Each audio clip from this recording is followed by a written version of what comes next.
دوستو آج ہم سنیں گے ایک سلطان اور لونڈی کا واقعہ۔ ایک سلطان نے سنا کہ بازار میں ایک لونڈی ہے جس کی قیمت دیگر لونڈیوں سے زیادہ ہے۔ اس نے اس لونڈی کو دیکھتے ہی کے لیے بلایا تاکہ جان سکے کہ وہ اتنی خاص کیوں ہے۔ وہ اس کے سامنے اس وقار کے ساتھ کھڑی ہوئی جو اس نے کبھی کسی اور لونڈی میں نہیں دیکھا تھا۔ اس نے اس سے پوچھا تمہاری قیمت اتنی زیادہ کیوں ہے؟ نوجوان لڑکی اس نے جواب دیا کیونکہ میں اپنی عقل سے ممتاز ہوں۔ سلطان کو حیرانی ہوئی۔ اس نے کہا میں تم سے ایک سوال پوچھوں گا، اگر تم نے صحیح جواب دیا تو میں تمہیں آزاد کر دوں گا ورنہ تمہیں قتل کر دوں گا۔ سب سے خوبصورت لباس کون سا ہے؟ سب سے خوشبودار خوشبو کون سی ہے؟ سب سے لذیذ کھانا کیا ہے؟ سب سے نرم بستر کون سا ہے؟ اور سب سے خوبصورت ملک کون سا ہے؟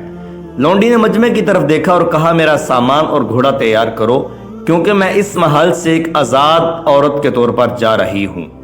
سب سے خوبصورت لباس وہ قمیض ہے جو غریب کے پاس ہو کیونکہ وہ اسے گرمی اور سردی دونوں میں موزوں پاتا ہے۔ سب سے خوشبودار خوشبو ماں کی ہوتی ہے چاہے وہ ایک عوامی حمام میں آگ جلانے والی ہی کیوں نہ ہو۔ سب سے لذیذ کھانا وہ ہوتا ہے جو بھوک کے وقت کھایا جائے کیونکہ بھوکا آدمی سوکھے ہوئے روٹی کو بھی لذیذ سمجھتا ہے۔ سب سے نرم بستر وہ ہے جس پر تم سکون سے سوتے ہو۔ اگر تم ظالم ہو تو سونے کا بستر بھی تمہیں کانٹوں سے بھرا لگے گا۔ وہ دروازے کی طرف بڑھی تو سلطان نے اسے آواز دی تم نے میرے آخری سوال کا جواب نہیں دیا۔ اس نے مڑ کر کہا سب سے خوبصورت ملک وہ ہے جو آزاد ہو اور جاہلوں کے زیر حکومت نہ ہو۔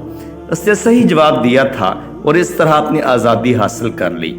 ہاں وہ بالکل درست سی، سب سے خوبصورت ملک وہی ہوتا ہے جس پر جاہل حکمران نہ ہوں۔